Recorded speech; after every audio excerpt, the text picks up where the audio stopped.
আপনি ডাক্তার হন, ইঞ্জিনিয়ার হন, টিচার হন, যে প্রফেশনের হন না কেন, আমি বলবো এখনো আপনার সময় আছে বাহিরে আসার জন্য।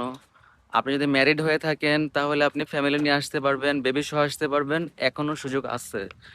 যেটা আগে অনেক ওয়াইড ছিল, ওপেন ছিল, মাস্টার্স প্রোগ্রামে যে কেউ আসতে পারতো, রিসেন্টলি চেঞ্জ করে সেটা MRES সার্চ করলে দেখতে পারবেন, অথবা DBA প্রোগ্রাম অথবা PhD প্রোগ্রাম। আপনি যদি কাপল হিসাবে আসেন, হাজব্যান্ড ওয়াইফ, একজন জব করবেন, একজন পড়ালেখা করবেন। যে পড়ালেখা করবে সে তো 20 আওয়ার্স পাচ্ছেই, আর যে আপনার স্পাউস হিসেবে আসবে ফুল টাইম পাবে। তো কেন আপনি এই অপরচুনিটি নষ্ট করতে চাচ্ছেন? ইউকে এখনো ওপেন, কিন্তু আমি জানি না আর কতদিন ওপেন থাকবে, কারণ প্রতিনিয়তই সরকার চেঞ্জ করতেছে রুলস। আজকে আমার রেস্টুরেন্টে জব ছিল, সকাল 9টা থেকে রাত্র 11টা পর্যন্ত জব। এখন বিকাল 4টা বাজে, আমি আমার ব্রেক নিলাম। এখানে একটা পার্ক আছে, পার্কে যাচ্ছি। এখন কিছু কথা আপনাদের সাথে শেয়ার করব আজকে। যারা এখনো ডিসিশন নিতে পারতেছেন না যে আপনি দেশের থাকবেন অথবা বাইরে যাবেন, এটা একমাত্র সময় বাইরে চলে আসার। প্রতিনিয়ত ইউকের গভর্নমেন্ট রুলস চেঞ্জ করতেছে। ফর এক্সাম্পল, আমার ইউনিভার্সিটিতে গত বছর পর্যন্ত বাংলাদেশি স্টুডেন্ট অ্যালাউ ছিল, আমি আসতে পারছি। এই বছর থেকে আমার ইউনিভার্সিটি আর বাংলাদেশি স্টুডেন্টকে অ্যালাউ করতেছে না। এটা কেন হয়েছে? একমাত্র আমাদের কিছু ফলের কারণে। আমরা যারা বাঙালিরা আছি তারাই হচ্ছে কিছু fake document, fake papers, fake bank statement এগুলা প্রোভাইড করার কারণে প্রতিনিয়ত ইউনিভার্সিটির রুলস চেঞ্জ করতেছে। এখন পর্যন্ত কিছু ইউনিভার্সিটি অ্যাকসেপ্ট করতেছে। আপনি চাইলে এখনই আসতে পারেন, মাস্টার্স আসেন। কারণ I spend almost 30 lakhs, but আমার কিন্তু এটা একটা সময় লাগেনি, এটা ভেঙে ভেঙে লাগছে। প্রথমে আমি হাফ দিচ্ছি 15 lakhs, বাকিটা আমি এখানে কাজ করছি, কাজ করে করে তারপর হচ্ছে এখান থেকে আমি এনে দিচ্ছি। এখানে যে কোনো একটা ভিসায় শুধু আসেন, বাকিটুকু পরে করতে পারবেন। এখন আমাদের দেশে যারা স্টুডেন্ট ভিসায় বাইরে যেতে চায়, 3টা কান্ট্রি বা 4টা country most of the student select করে। First first America, 2 Canada, 3 Australia, 4 হচ্ছে ইউকে। কিন্তু এখন এই মুহূর্তে তুলনামূলকভাবে ইউকেতে স্টুডেন্ট কম আসতেছে, কারণ সবাই ভাবে কি যে এখানে সেটেল হতে পারবে কিনা সে। আচ্ছা, একটা একটা প্রশ্ন আপনাদের করি। আপনি যখন যখন ভর্তি পরীক্ষা দেন দেশে যে কোনো একটা ইউনিভার্সিটির জন্য, আপনি কি জানেন যে আপনি চান্স পাবেন কি পাবেন না? অথবা যারা আপনার মেডিকেলের কোচিং করে, যারা ইউনিভার্সিটি কোচিং করে, তারা তো আপনার একটা রিস্ক নিয়েই পড়াশোনা করে, তাই না? লাইফে আপনাকে রিস্ক নিতে শিখতে হবে। রিস্ক নেওয়া শিখতে না পারেন, আপনি কখনোই লাইফে সাকসেসফুল পারসন হইতে পারবেন না। এখন আমি বলবো কেন আমি ইউকে চুজ করছিলাম। আমার সময়ে আমি যখন স্টুডেন্ট ভিসায় আসছি, আমি অনেকগুলো দেশ নিয়ে রিসার্চ করছি। আমি USA নিয়ে রিসার্চ করছি, অস্ট্রেলিয়া নিয়ে করছি, এবং লাস্টে আমি ইউকে নিয়ে করছি। আমি প্রথমেই ভাবছি যে কোন দেশ থেকে আমি খুব দ্রুত ভিসা পাবো। তো ইউকে একমাত্র দেশ যেখান থেকে আপনাকে খুব দ্রুত ভিসা প্রোভাইড করবে। আমেরিকার অ্যাপয়েন্টমেন্ট নিতে 6 মাস 1 বছরও লাগতে পারে। ইভেন অস্ট্রেলিয়াতে আপনার অনেক বেশি এক্সপেন্সিভ, অ্যান্ড ওখানের ওয়েদার অনেক বেশি গরম। আর আরেকটা পয়েন্ট হচ্ছে ইউকের ওয়েদার অনেক ভালো। যখন আপনার উইন্টার সিজন, তখন 1 to টেম্পারেচার এটা প্রিটি গুড। অ্যান্ড সামার সিজনে 25 30, ম্যাক্সিমাম 33। তো আমরা তো বাংলাদেশে 36 37 ইউজ টু। তো এটা আমাদের জন্য কোনো ব্যাপারই না ওয়েদার। এবং মসজিদ পাবেন সব জায়গায়, আপনার ধর্ম নিয়ে প্রবলেম নাই, কালচারটা ভালো। ইভেন আপনার যদি দেখাই, আমি একটু দেখেন, এই যে ওয়েদারটা দেখেন, মানে সানটা দেখেন, উপরে আকাশটা দেখেন, কত সুন্দর না? একটা সুন্দর একটা দেশ, গুছানো সবকিছু নিয়ম কানুন। আরেকটা কেন কারণ চুজ করছি আমি, এখানে জব মার্কেটটা অনেক ভালো। আমেরিকার জব মার্কেট অনেক বড়, ওখানে অপরচুনিটি আরো বেশি। কিন্তু আপনি যদি লন্ডনের কোনো ইউনিভার্সিটিতে আসেন, এখানে জব জব অপরচুনিটি অনেক বেশি, কারণ লন্ডন হচ্ছে একটা ট্যুরিস্ট স্পট, ট্যুরিস্ট এরিয়া।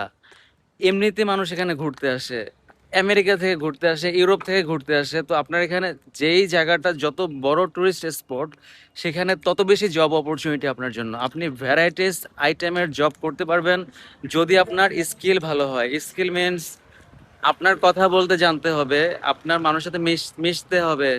বাহিরে আসার স্বপ্ন তো সবারই থাকে, তাই না, কম বেশি। কিন্তু আপনার জন্য চেষ্টা তো করতে হবে, আপনার চেষ্টা চালাতে হবে। এখন আপনি দেশে বসে চিন্তা করতেছেন 15 বছরের পরে কথা, আপনি চিন্তা করতেছেন যে আচ্ছা 15 বছর পরে কি আমি পাসপোর্ট পাবো কিনা। যারা আমরা বাইরে আসতে চাই, আমরা সবাই দেখি যে কোথায় পিআর ইজিলি হবে। পিআর কোনো দেশে ইজি না।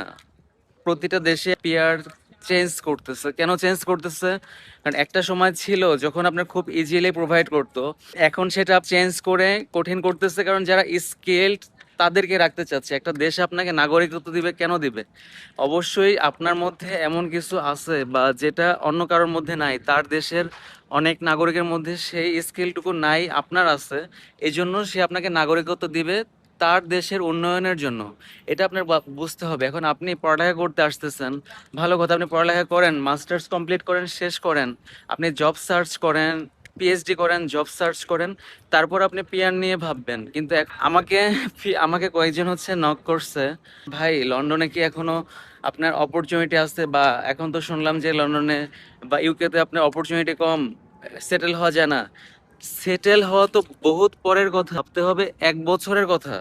যে 1 বছর আপনি মাস্টার্স করবেন সেই টাইমটুকু নিয়ে ভাবতে হবে। এখন 10 বছর পরে আপনার সেটেলমেন্ট হবে, সেটা ভাই এখন ভেবে কি লাভ? আপনি এত অ্যাডভান্স ফিউচার নিয়ে তো লাভ নাই। যে কোনো মুহূর্তে আপনার রুলস চেঞ্জ হতে পারে, আরো ভালো রুলস আসতে পারে, আরো খারাপ রুলস হতে পারে। পড়ালেখা করতে আসতেছেন, পড়ালেখা করেন, টাকা ইনকাম করেন, এনজয় করেন, লাইফটাকে ঘুরেন ফিরেন।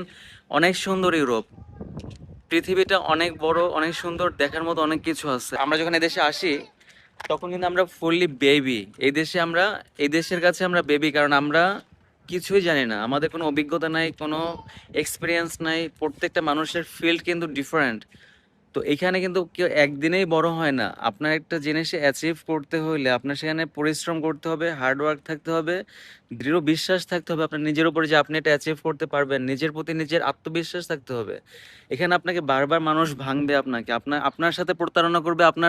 আপনি যখন দেশের বাইরে আসবেন, আপনি দেখবেন কি হয়, যদি আপনার গার্লফ্রেন্ড থাকে দেশে, দেখবেন যে সে কথা বলতেছে আরেক জায়গায়। যদি আপনার বউ থাকে, দেখবেন যে সে পরকীয়া করতেছে আরেক জায়গায়। ঠিক আছে? আপনার যদি ফ্যামিলি মেম্বার থাকে, দেখবেন যে হচ্ছে আপনাকে মানে প্রেশার দিচ্ছে যে টাকা দাও, টাকা দাও, তুমি দেশের বাইরে থাকো। আত্মীয় স্বজন যদি থাকে, আপনার বলবে যে তুমি দেশ থেকে আসার সময় এটা নিয়ে আসো, এটা নিয়ে এসো। তো এগুলো ডিফিকাল্টিস আপনাকে নিজেরই এখানে আপনার সাথে সংগ্রাম করতে হবে। এইটুকু ক্যাপাবল আপনাকে হইতে হবে বাইরে আসার আগে। আপনার মনকে শক্ত করতে হবে যে আমার সাথে এগুলো হইতে পারে আমি বাইরে আসলে। দেন আপনি বাইরে আসবেন। আদারওয়াইজ আপনি লক্ষ লক্ষ টাকা খরচ করবেন, কিন্তু দেশে আসে মানে বাইরে আসার পরে তখন আপনার প্রবলেম হবে, আপনার আবার ব্যাক করতে হবে। কিন্তু আপনি যদি মেন্টালি স্ট্রং হন, যে আমি মেন্টালি অনেক স্ট্রং, তাহলে ইউ আর ওয়েলকাম হিয়ার। অনেক অপরচুনিটি আছে। আর আমি বলবো স্পেশালি আপনারা ইউকেতে আসেন, লন্ডনে আসেন, যারা ডাক্তার আছেন, আমার কলিগরা যারা বিডিএস ডেন্টাল সার্জনরা আছেন, তাদের এখনো অপরচুনিটি আছে অনেক কিছু। আপনারা পাবলিক হেলথে আসতে পারেন, রিসার্চ মাস্টার্সে আসতে পারেন, ওয়াইফ নিয়ে আসতে পারেন। আর যদি সিঙ্গেল হয়ে থাকেন তাহলে নর্মাল মাস্টার্সে আসেন, অথবা পিএইচডিতে আসেন, ফ্যামিলি সহ মুভ করেন এখানে। দেশ ভালো লাগতেছে না, বাইরে চলে আসেন। আপনার দরকার নাই এই বয়স থেকে, for example you are now 30 or 35, আপনার এই বয়সে আপনার বোরিং হওয়ার দরকার নেই। আপনি ডক্টরি পরেও করতে পারবেন। আপনি 10 বছর পরে যে আপনি দেশে ডাক্তারি করেন না, প্রবলেম নেই। তো আপনি দেখেন পৃথিবীটা কিরকম। আমাদের দেশ ছাড়াও তো আর অনেক দেশ আছে, আপনি ঘুরে দেখেন, বাহিরটা ঘুরে দেখেন। আমি যেটা ফলো করি, আমি জানি আমি কি, আমি জানি আমি কতটুকু ভালো কাজ পারি, আমি জানি আমি যদি এখনো দেশে যাই আমার আবারও চেম্বার প্র্যাকটিস জমাতে টাইম লাগবে না। কিন্তু আমি চাচ্ছি না এই বয়সে আমি ওল্ড হইতে, এই বয়সে হচ্ছে আমি বোর হইতে। আমি চাচ্ছি পৃথিবীটা ঘুরে দেখতে, পৃথিবীটা কত সুন্দর, কত মানুষ আছে, কি কি ধরনের কাজ আছে, আমি সব এক্সপিরিয়েন্স নিতে চাচ্ছি এখান থেকে। সো ফাইনাল কথা এটাই, আপনার এখনই ডিসিশন নেওয়ার সময়। আপনি কালকের জন্য যদি ওয়েট করেন, অপেক্ষা করেন, তখন সুযোগ নাও থাকতে পারে।